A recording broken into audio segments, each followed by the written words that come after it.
Hey guys, it's Lucky Ghost, and today I'm going to be going over my tier list for Blackwood. I'm going to be ranking each class from worst to best in terms of ability to solo all things in the game. I promise you, some of these are going to shock you. I know they shocked me this time around, but we'll get to that in a moment. And just in case you don't know me, this video isn't just some haphazard opinion. I've spent weeks and months theory crafting builds for every single one of these classes, and when they didn't perform well, I went back to the drawing board, figured out what was missing, and then tried again. This video is a culmination of all that I've learned about these classes this patch and the intense efforts I've put into mastering each one for solo content over the last few years. But remember, it's just my opinion, which means it's fallible, and you're okay to disagree with it. If I rank your favorite class at the bottom, it's nothing personal. Maybe I'm right, or maybe I just didn't piece the puzzle together perfectly enough to make it shine. So let me know if you agree or disagree. So how did I test these builds? Did I go round up and kill some overland NPCs and tip them over? No, that is the minimum baseline for a build. If that's all you want to do, I assure you every class on this list has you covered, so don't stress. As for this list, I've taken these classes, I've built and rebuilt them until I loved them, and that's actually made my job a lot harder. What I mean by that is, if I had stopped with the first iteration of these builds, some of them would have felt awful, and I'd have said, hey, this class sucks, I died 3 times. But instead, I kept working on them until they were steamrolling through veteran DLC content and trifectaing veteran arenas. And I'm gonna be honest, I'm having a really difficult time picking the worst from the best. Why should you care? Well, every one of these classes is capable of doing all of the content in the game. The worst are not far from the best, and this is especially true for solo content. So don't let this list be the end-all be-all deciding factor for which class you choose. Choose the one that excites you first and foremost. As always, I'll link all of the builds I used in this video in the description down below so that you can try any of them out for yourself. I'm going to rank these builds from A- to S tier. And some of you are going to hate this, but I kid you not, they really are that close together. If you want to extrapolate that in your head and call the A- an F tier, then go for it. But by the time I finished refining the builds for each of these classes, there really were none that felt like they were bad this patch. However, there were a few that felt surprisingly strong. So I look forward to getting to that part of the list with you, because I know one of them is going to absolutely shock you. Let's begin. Number 12 on the list is going to be the Magicka Dragon Knight, coming in at an A-. The Magicka Dragon Knight has a great kit, does a ton of AoE fire damage, and once it gets into its rotation, it's very hard to kill. The downsides for the fire-breathing master of AoE damage are largely tied to the fact that it's melee, while the other mag classes have a lot of the same benefits, but they get to do it at range. This isn't a huge thing, but the competition being as fierce as it is, we've got to nitpick if we're going to place someone at the bottom. The Ring of the Bell Order does a lot to make up for the deficiencies of this class, namely its lack of great heal over time abilities, and it was only in the opening moments of fights before my dots were turned into hots by the Ring of the Pale Order that I ever felt like I was in any danger. This was easily countered by preloading a Harness of Magicka shield before going toe-to-toe with the boss I was fighting, so I had a couple of seconds to get those dots down and thusly get my life flowing back in. All in all, this class is in great shape. It's doing incredible damage and it does a great job of staying alive. But the other classes on this list all do those things as well, a little bit easier, and oftentimes at range. Next up, number 11, the Stamina Templar, coming in as an A-. The Stamina Templar is the king of simplicity. A few button rotation can get you nearly 100,000 DPS with your eyes closed. This is also where it feels a tad vulnerable. The class spammable does a ton of damage, but can leave you a little unprotected due to its channeled nature. With the Ring of the Pale Order on, however, it is bringing a ton of life back in. It also has a rune that you can put on the ground to significantly reduce the damage that it takes by granting major resolve. However, ZOS has nerfed this rune for Blackwood, removing a playstyle that promoted standing within your rune to greatly bolster your defenses. This was an unfortunate change for this melee-centric class who had no choice but to stand toe-to-toe with the boss anyhow. On the bright side, it has fantastic mobility thanks to toppling charge, its built-in gap closer, and it puts out a ridiculous amount of damage when allowed to do so, with very little effort, making this the easiest class to play in the entire game. Number 10, the Stamina Sorcerer, coming in at A tier. The Stamina Sorcerer has some really cool looking abilities. However, Hurricane can make it difficult to have any clue what your character is doing. For new players who aren't totally confident in their muscle memory of the game yet, this can be very confusing as you're often hoping you pressed the right button. The thing about Hurricane is that it's so good, we use it anyways. This skill provides major resolve and it also does a ton of damage while increasing our move speed. We zip around tanky as can be and cleave enemies down with ease. The Stamsork also has access to the sorcerer's pets, who can off-tank and do a tremendous amount of damage of their own. The Stamsork ended up being one of the most difficult characters to kill this time around, while still putting out a ton of damage. But your pets can be unreliable and you don't have a built-in access to major breach, like some of the other classes to follow. Not only that, but those classes were squeezing out a little bit more damage this time around than the Stamina Sork was. Number 9, Magicka Templar, coming in at A tier. The Magicka Templar is one of the easiest classes to play in the game, and perhaps the easiest solo class to play in the game. If you use nothing but toppling charge and your sweep, enemies will die and you will not. Sweep is bringing back 40% of the damage you deal as health. Amazing. The Magicka Templar also has one of the coolest executes in the game, often referred to in the community as the Jesus Beam. It's the closest we get to feeling like Goku while playing ESO. So where's the rub? Well, it's another class that's locked into melee range by its amazing class spammable. A very worthwhile trade-off, but one of the things that made it so powerful in this melee position was its rune, which used to increase our resistances by 50% while standing in it. Then Zos took the nerf bat to this, and so we will no longer receive that. The Magicka Templar has become slightly more vulnerable, but to be fair, they were insanely tanky while standing in that rune before, so perhaps it was the right call. All the same, they are now slightly less tanky, but still a melee Magicka class, and it puts out just a little bit less damage than some of these classes to follow, which is going to put it down here below some of these other classes. Next up on the list is the Stamina Necromancer, which is going to come in at an A+. The class puts out an insane amount of AoE damage, and with ease. It's semi-spammable, Blast Bones hits harder than almost any other ability in the game, and in AoE fashion, making it a blast to use. Get it? Okay, but not only that, the Beckoning Armor makes being melee a joy, as ranged enemies are sucked in automatically by our armor, all while providing major resolve, which adds to our tankiness. You can also outfit the Necro with a double bow setup,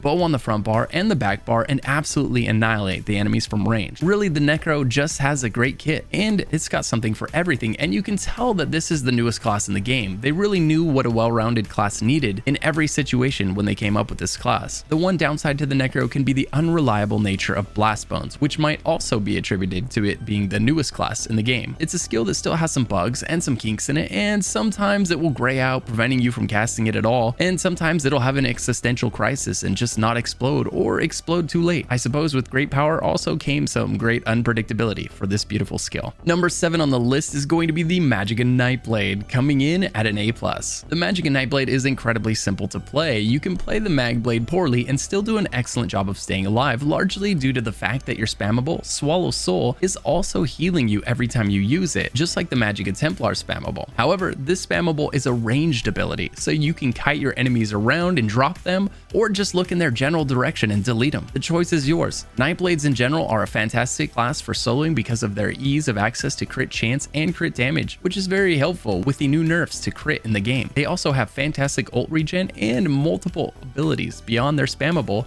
that will bring life back in. Why didn't I place it higher on the list? Well, all the classes beyond this one just put out so much damage while also feeling nearly untouchable. They all stand toe-to-toe with bosses and dispose of their ads almost without giving them a second thought. But that's not to say that the Magicka Nightblade is not an amazing class. It's in a fantastic spot right now for both solo and group content. Number 6, the Magicka Warden, coming in at an A+. This class hits hard and looks good doing it. It's got some of the most attractive skills in the game, and similar to the Necromancer, feels incredibly fleshed out thanks to the fact that it was added to the game years after launch, and the devs had a lot of time to understand everything a perfect class would need. The Magicka Warden has easy access to major breach via its built-in semi-spammable, so everything you're fighting always has a debuff on it that you need by a skill you were going to use anyway. So it's basically a 2-for-1 happening with Deep Fissure. Not only that, but class passives provide a ton of extra damage, and combine that with some of the multipliers that come into play when dealing with cold damage, and then wearing 2 ice staves and rocking that new Frostbite set from Blackwood, and you have yourself one insanely powerful solo class. Fantastic damage combined with amazing damage mitigation have landed Magicka Warden up here at an A+. Alright, now we're in the top 5. The following classes are going to be split between S and SS tier. I had such a hard time deciding who would go where because every one of these classes deleted every ounce of solo content I threw at them, and performed incredibly well in group content, such as DLC hard mode dungeons. The first class to hit S tier is the Stamina Warden. The buff buff the stamina warden had a couple patches back is still helping this class hit so hard. The rotation is fairly simple and the skills look amazing. It has so much great utility in its abilities, and stamina classes as a whole are really feeling good in solo content right now thanks to buffs to abilities like Caltrops and Stampede. Caltrops is a great AoE damage ability that can also provide major breach, while Stampede is now a fantastic mobility ability that provides a sizable AoE dot. I love abilities that have more than one purpose so that you don't have to devote one entire ability slot just to a mobility ability. It's nice that there's a dot attached to it now that does a lot of damage. Combine all of this with the fact that some mag abilities like Mystic Orb were nerfed, and we see the gap closing in solo content. In fact, I would say it's been erased. In summary, the Stamina Warden puts out a nearly unmatchable amount of melee AoE damage, incredible single target damage, and has some fantastic utility abilities and bar buffers that help it be easy to play and hard to kill. The next S tier class is not going to be surprising to anyone, the Magicka Sorcerer. The Magicka Sorcerer always finds itself high up on these lists no matter who makes them, due to some built-in healing from Critical Surge and pets that will kill things for you even if you don't feel like doing the killing. It has easy access to Major Resolve for damage mitigation, and it has a powerful and cost-effective spammable. Really, there is nothing not to like about the Magicka Sorcerer, except perhaps for your pet's ability to position itself and its flapping wings front and center in your camera all the time. Actually, that's the one thing not to like. Thanks to the Sorcerer passives, it's tough to make a Sorcerer as strong as it can be without using at least one of its pets. And the pet AI is always subject to letting you down from time to time, but I digress. The Sorcerer also has a fantastic class shield in Hardened Ward, freeing it from the almost obligatory use of annulment by every other mag class in the game. As far as easy solo classes go, this may take the cake, or perhaps not anymore. The final three. The final three classes are all going to be achieving the coveted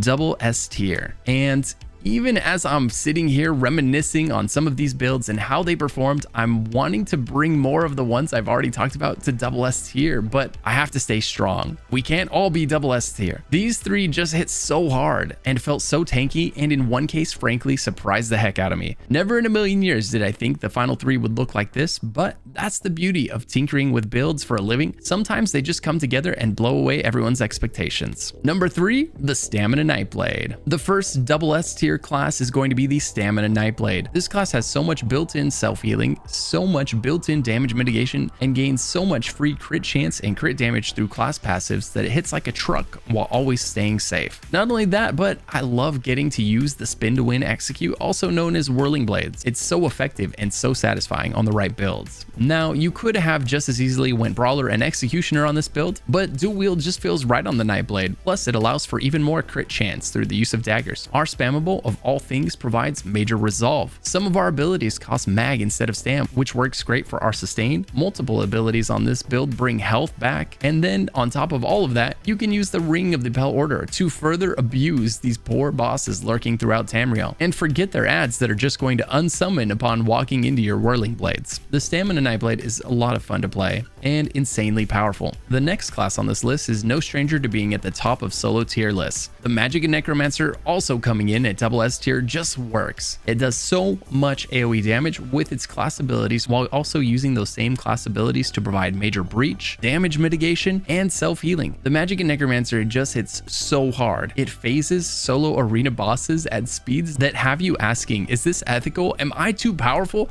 Should I be allowed to do this much damage? Yes. Yes, I should. Don't you dare give Zos any ideas about nerfing Necros.